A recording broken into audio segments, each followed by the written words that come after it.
This is your lecture on respiratory drugs. Let's go over a brief overview of our respiratory tract. The main function of our respiratory system is to deliver oxygen and remove carbon dioxide from cells of the body. Our respiratory system will encompass tissues, muscles, and organs. It is divided into two tracts, our upper and lower respiratory tract. Our upper is composed of our structures outside of the chest or the thorax. That's going to be our nasopharynx, oropharynx, laryngopharynx, and our larynx. Our lower respiratory tract is inside of the thorax and includes the trachea, bronchial tree, as well as the lungs. We have four main structures that will help with the overall function of our respiratory system. That includes the oral cavity, our rib cage, intercostal muscles, as well as our diaphragm. Through the process of inhalation, oxygen molecules from the air diffuse across our semi-permeable membrane of our alveoli. They then exchange with carbon dioxide and then are exhaled. So our lungs are mainly going to be responsible for filtering and warming as well as humidifying the air. Oxygen is then delivered to the cells through the circulatory system. Our respiratory system will transfer that oxygen it has extracted from inhaled air to the hemoglobin molecules within our red blood cells. Then carbon dioxide is collected from those tissues by red blood cells. It's then transported back to our lungs throughout the circulatory system. It then diffuses back across our alveolar membrane and then exhaled into the air. We do also have a function with the respiratory system in speech, smell, and regulation of our acid-base balance. So now let's talk about asthma. Bronchial asthma is classified as recurrent and reversible shortness of breath. It occurs when airways, our bronchioles and our bronchi are narrowed due to bronchospasms, inflammation, and edema of our bronchial mucosa. This then causes the viscous mucus to cause airflow obstruction that then prevents carbon dioxide from leaving our airspace and oxygen from entering. It's typically characterized by wheezing and difficulty breathing, and is also known as an asthma attack. If that asthma attack is not relieved by bronchodilators or reversed, we then call it status asthmaticus, and this is a true medical emergency. We should always be educating our patients that you should always call 911 should you have an asthma attack. Reason being is, if it is not reversed and you are not getting any oxygenation, this could lead to an anoxic brain injury or death. And I personally know two people that this happened to. My sister's cousin had an asthma attack and didn't realize that his inhaler was empty and was too far away from a phone to call 911 and was found dead. All from an asthma attack, which could have been prevented. And then we actually had a part-time faculty at Saddleback College that turns out was a neighbor of mine that woke up in the middle of the night with an asthma attack, and husband ran downstairs to get the inhaler and couldn't get to her in time. She ended up surviving, but with severe brain injury, and did not make it, all from an asthma attack. So it's very important that, and we'll go into the education, but if you have asthma, you need to make sure that you carry your rescue inhaler on you at all times. You should even be wearing a medical alert bracelet so that if something does happen and you are not able to speak for yourself, that you have the bracelet on that says, I have asthma, and it helps facilitate how to treat you. So this should be taken extremely seriously. Now, bronchial asthma can either be intrinsic or extrinsic. So intrinsic is it's not caused by allergens, and extrinsic is allergens, exercise, or drugs. So if asthma is due to those extrinsic causes, you have to know what those triggers are so that you know how to avoid them. It can be really troublesome if you have allergies and let's say you don't know that a certain food was made with whatever your trigger is. So you always need to make sure that your emergency equipment is on you, and that's also including carrying an EpiPen. So we do have the National Asthma Education and Prevention Panel, NAEPP, and their division of the National Heart, Lung, and Blood Institute. Changes were made to their guidelines in 2020, so we do have either short or long-acting medications. We do need to have guidelines that gauge which medication is most appropriate. So for our short-acting bronchodilators, those are our beta agonists, and our IV corticosteroids, those are the drugs that we will be using for emergency management of an asthma attack or status asthmaticus. We cannot be using a medication for maintenance during an acute attack. It will not work quick enough. So it's important that you also are aware if it's going to be for a acute or chronic problem. Next, we have chronic obstructive pulmonary disease, also known as COPD. This is chronic obstruction of lung airflow that interferes with normal breathing. This is not fully reversible. Chronic bronchitis and emphysema are under the umbrella of COPD.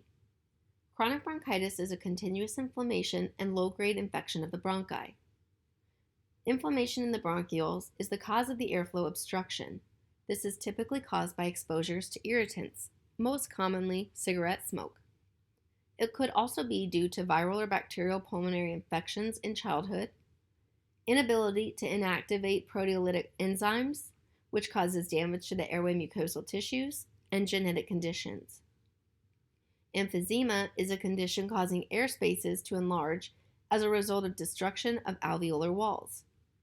Due to proteolytic enzymes released from leukocytes in response to alveolar inflammation, this will then create a reduced surface area for oxygen and carbon dioxide exchange, which then leads to ineffective respiration. Now we're going to start with the category of medications that we will be utilizing called bronchodilators, and they'll do exactly that. Dilate are either bronchi and bronchioles that have been narrowed due to the condition for whatever we're treating. We have three classes that we use to promote bronchodilation, and that's our beta adrenergics, anticholinergics, and our xanthine derivatives.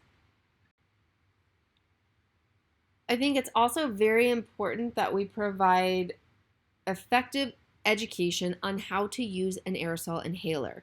Sometimes you'll hear these called MDIs, metered dose inhalers, DPIs, dry powdered inhalers, and we may even use something called a spacer to enhance our drug delivery. A lot of times I see patients take, whether it's a DPI, MDI, and they do it incorrectly. They're actually administering the drug to the roof of their mouth. That's not going to be effective, and they're not going to see much effect from the medication. So it's really important that we teach proper techniques for administering their medication. That also includes if you have multiple medications to take, which one do you take first? So if you have a patient that is prescribed a bronchodilator, so let's say it's a beta adrenergic, as well as a corticosteroid. So they're doing two separate medications. They need a beta adrenergic and a corticosteroid.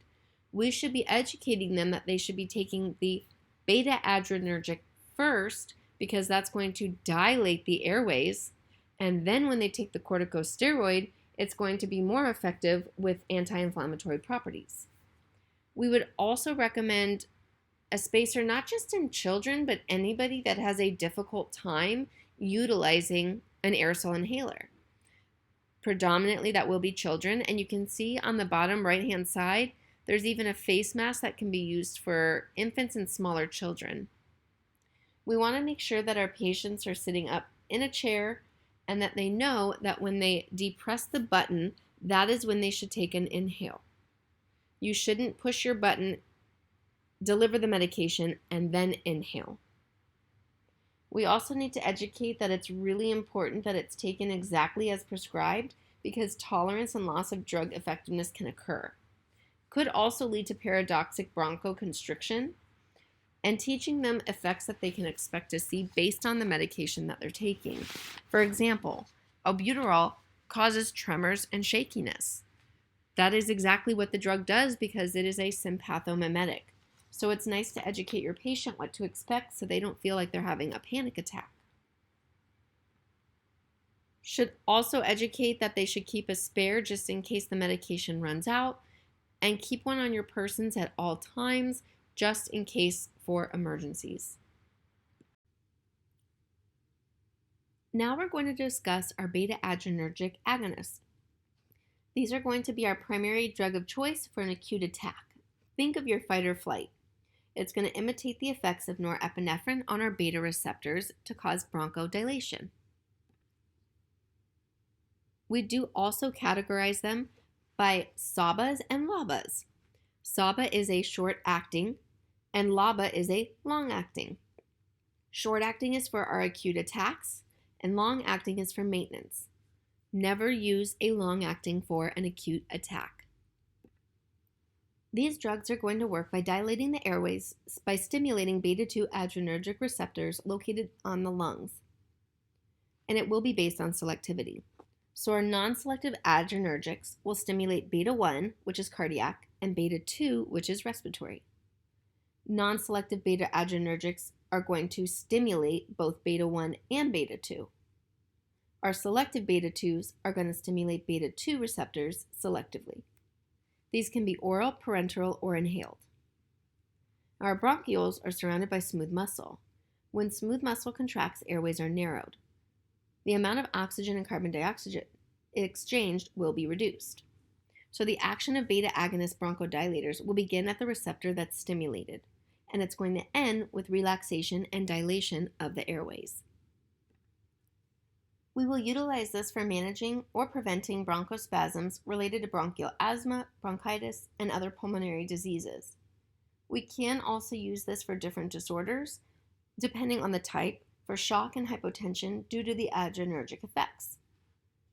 It is contraindicated in anybody with uncontrolled hypertension, cardiac dysrhythmias, and risk for stroke. For the adverse effects, the majority of what we will see are from the alpha-beta agonists due to being non-selective. So that would be insomnia, restlessness, anorexia, cardiac stimulation, hyperglycemia, tremors, and vascular headache. Our adverse effects of non-selective beta agonists are limited to beta-adrenergic, including cardiac stimulation, tremors, anginal pain, and vascular headache. Our beta-2s can also cause hyper or hypotension, vascular headaches, and tremors. For our interactions, we should avoid concurrent administration with other sympathomimetics and MAO inhibitors. Again, this can also increase your blood sugar, so we need to be very mindful in our patients, either with diabetes or that have higher insulin requirements. Now, when we look at our drug profiles, our prototype here is albuterol. There are multiple other names: Proventil, HFA, Ventolin, FHA, and ProAir. This is a short-acting beta-2 specific bronchodilating beta agonist. This is our most commonly used bronchodilator. However, if it is overused, dose-related adverse effects can be seen because albuterol will lose its beta-2 specific action. So then that leads to beta-1 receptors being stimulated. That can cause nausea, increased anxiety, palpitations, tremors, and tachycardia. This is available PO and as inhalation.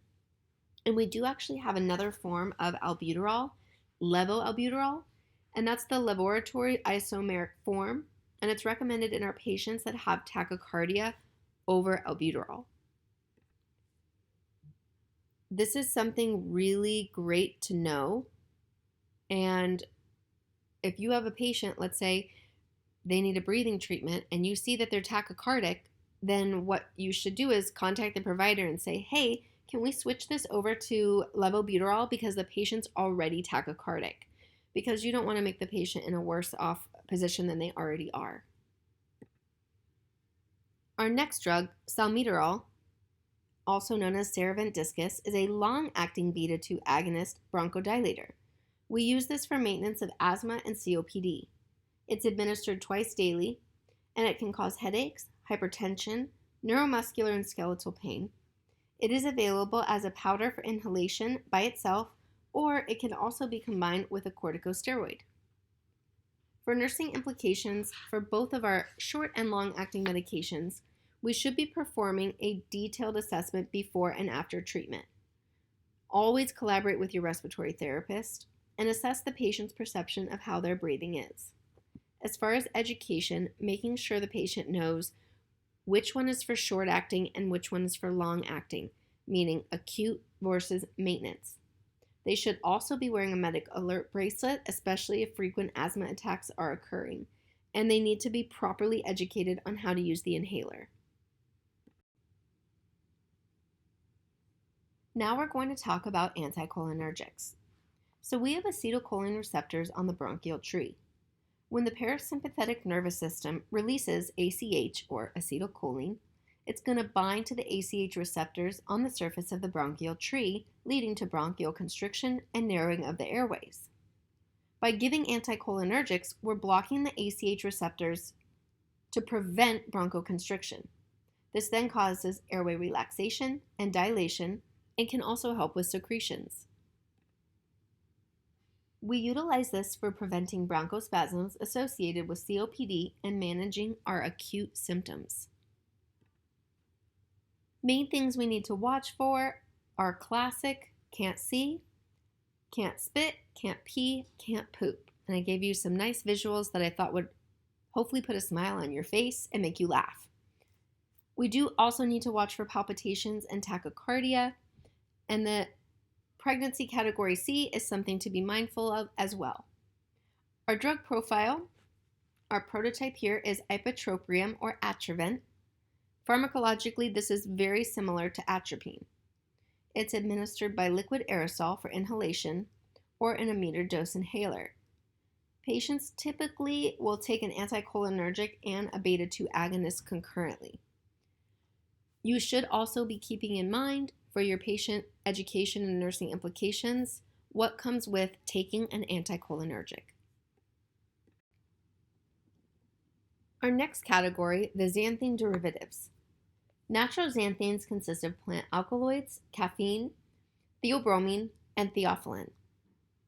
These drugs cause bronchodilation through increasing levels of CAMP through competitively inhibiting phosphodiesterase. This is the enzyme that's responsible for breaking down CAMP. High intracellular levels of CAMP causes smooth muscle relaxation to inhibit IgE-induced release of chemical mediators driving allergic reactions. Theophylline is metabolized to caffeine in the body.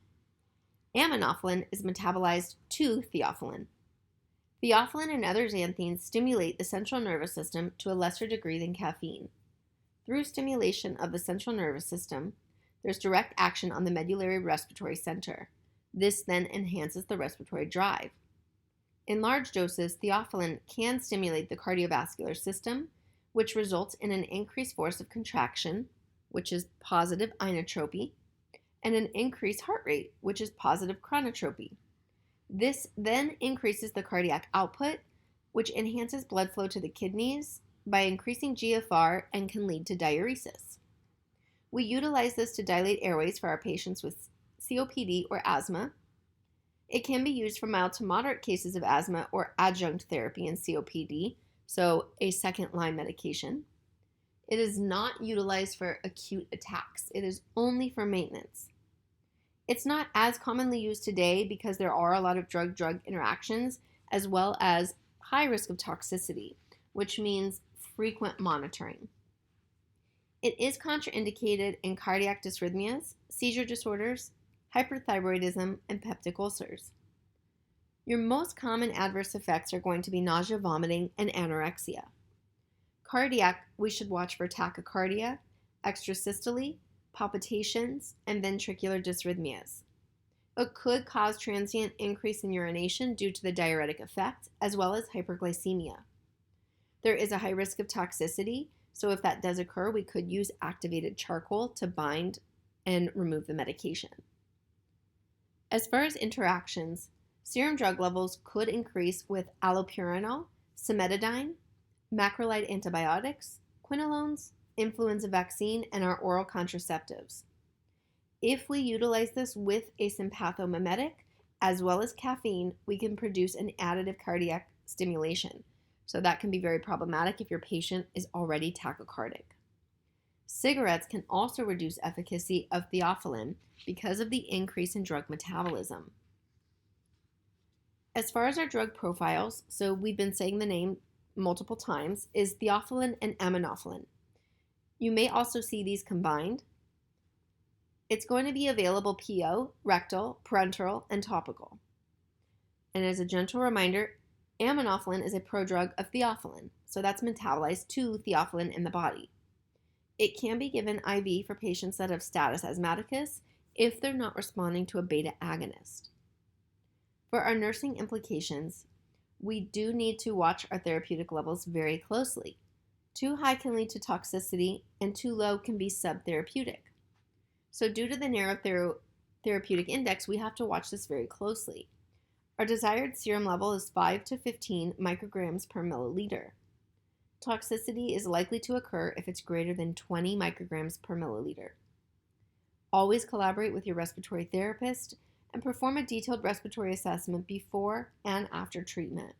And again, always assess your patient's perception of how their breathing is. We must also make sure to educate our patient to avoid foods that contain xanthine because of those diuretic effects. That includes coffee, tea, soda, and chocolate. We also need to educate our patient they need to quit smoking because of the decrease in efficacy. If they do continue to smoke, we may need to increase the dose of their medication to ensure efficacy. Now we're moving into our non-bronchodilating respiratory drugs. Our first drug, leukotriene receptor antagonists, LTRAs. So asthma symptoms are triggered by the immune system at the cellular level. When you're exposed to the trigger, a series of chemical reactions will occur and leukotrienes are released. This causes inflammation, bronchoconstriction, and mucus production in patients with asthma. How these drugs work are by preventing leukotriene from attaching to the receptor on circulating immune cells within the blood and in the lungs. This reduces inflammation, thereby reducing our symptoms of asthma. This is also going to prevent smooth muscle contraction of our bronchial airways, decrease mucus secretion, and reduce vascular permeability through reduction of leukotriene synthesis. It's also going to prevent mobilization and migration of our neutrophils and lymphocytes into the lungs. That also aids in reducing inflammation. And we have two classes. Our first subclass of our LTRAs is going to act indirectly through inhibition of the enzyme 5 lipoxygenase, which is necessary for our leukotriene synthesis. Our second subclass is going to work directly by binding to the D4 leukotriene receptor subtypes in the respiratory tract tissues and organs. And these drug categories are going to be isolated to our lungs. We use this for prophylaxis and long-term management of asthma. Our prototype drug is montelukast or Singulair. These are going to work by blocking the leukotriene D4 receptors. They can be used in children 1 year and older. They do have fewer side effects than all of the other LTRAs, and it is a pregnancy category B. As far as the nursing implications, we should always be performing a detailed respiratory assessment before and after treatment. It's also important to assess the patient's perception of how their breathing is. One reason being is, I remember walking into a patient's room, and I thought that the patient was in severe respiratory distress. They were tachypnic, high respiratory rate, they looked like they were using accessory muscles, and I was very worried. When I asked the patient, "How are you feeling?" they said, "I feel fine." So I shared, "Well, based on how you're breathing, I am concerned." And they said, "Well, this is actually good for me. This is my baseline. So while it might look concerning to you, this is actually pretty good for me." So you always want to know the patient's perception of how their breathing is as well. We should also assess our baseline liver function, and throughout therapy, you're always going to be collaborating with your respiratory therapist. They're going to be the first person you want to talk to if you have any respiratory concerns because they are very knowledgeable and great resources. For our patient education, we need to educate that it's only for maintenance, not for an acute attack. There is also a risk of bronchoconstriction from aspirin if there's a sensitivity. So if your patient does have aspirin sensitivity, they should be avoiding aspirin because of the risk of bronchoconstriction. They do also need to be properly educated on how to use their inhaler if this is an inhaled formulary. They should also wear a medical alert bracelet, especially if they have frequent attacks, because if they go into status asthmaticus, they will not be able to communicate. Our next category are corticosteroids, also known as glucocorticoids, are utilized for their anti-inflammatory effects. These can be administered PO, as inhalation, or intravenously. Our inhaled corticosteroids are going to have an advantage over oral due to the selective effects to the lungs with a less incidence of systemic effects. We do have dual effects, reducing inflammation as well as enhancing the effects of our beta agonists. And that is why previously mentioned, when you're going to administer a beta adrenergic with an inhaled corticosteroid, you're going to give your beta adrenergic first. These also stabilize our cell membranes that would release leukocytes, which are bronchoconstricting. They can restore or increase responsiveness of the bronchial smooth muscle to our beta adrenergic receptor stimulation, which leads to more pronounced stimulation of our beta 2 receptors from our beta agonists. However, it can take weeks of continuous therapy before we see therapeutic effects. That is why if it is an emergency or an acute attack, we will use IV or parenteral versus oral or inhaled. We will use our corticosteroids for bronchospastic disorders to control inflammatory responses, typically with our beta adrenergics. With an acute asthma or COPD exacerbation, if we need rapid anti-inflammatory effects, gentle reminder, it will be IV. So always think acute problem IV, maintenance will be oral. It would be contraindicated in anybody with a systemic fungal infection. For our inhaled corticosteroids, they can cause pharyngeal irritation, a cough, dry mouth, and oral fungal infections. That's our thrush. And that's why it's so important that after the patient takes an inhaled dose, they need to rinse their mouth and spit. Otherwise, they'll be at a high risk of developing thrush. There are also a risk of systemic effects if we give a high dose of inhaled glucocorticoids. Again, these are steroids, so we need to be mindful that if we abruptly stop, we can have adrenal cortical insufficiency. This is also going to cause immunosuppression, so we need to be mindful that the patient is at a higher risk of getting sick. We do need to watch our fluid and electrolyte imbalances, any effects to the endocrine system. You'll have insomnia, nervousness, possibly seizures, bone loss, osteoporosis, and Cushing's. This category can increase your blood sugar, so we need to be especially mindful in our patients with diabetes. We do also have a risk of hypokalemia, especially if we're concurrently utilizing potassium-wasting diuretics. So think of your hydrochlorothiazide and your furosemide.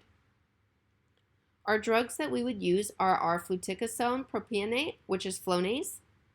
We give this intranasally, and it can be oral inhalation. Sometimes it can be combined with salmeterol, which is Advair. But we only use this for maintenance. It is not for an acute attack. Now, our methylprednisolone, our Medrol, this is systemic. This is available both PO and IV, and this is for an acute attack, not for maintenance.